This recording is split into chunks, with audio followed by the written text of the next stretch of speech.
1 year later, and the norm for some might now be to stop by their legal cannabis shop, pick up what they need, and move on. But what's important to remember is that there are still laws in place, and police are still enforcing them.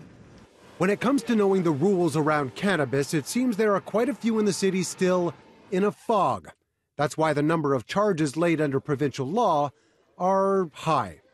Some of that might be coming from people who have been smoking weed for a really long time and know exactly what they like, rather than going to the government official places. It's just all of a sudden it's legal, and now they're backtracking on trying to figure out what do we do about some of the things that aren't working.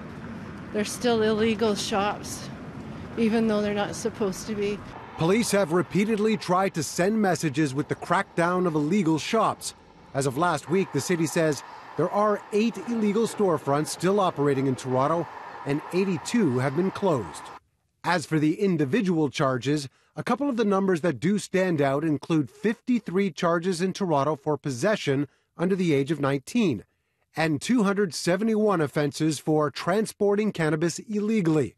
In addition to other charges laid, there have been a total of more than 800 under Ontario laws. The number that does stick out is the readily transport of cannabis, and officers evidently know that this is an offense that they can charge people with. In Ontario, as long as your cannabis is fastened in baggage that is closed, then you should be compliant. Lawyers are identifying a trend of sorts, at least in this province, that many of the charges are being left to tickets under the Ontario Act, rather than forcing people to go to court. As a result, those on the receiving end are more likely to pay a fine and move on. A number of individuals call me and they appear to be in compliance with the law. So the cannabis was either in the trunk, which is not readily available, or it was inside a bag that was fastened inside a closed knapsack. Call it a feeling out period for all involved. Those that feel the new rules need to be broken, and others who feel the need to respect them.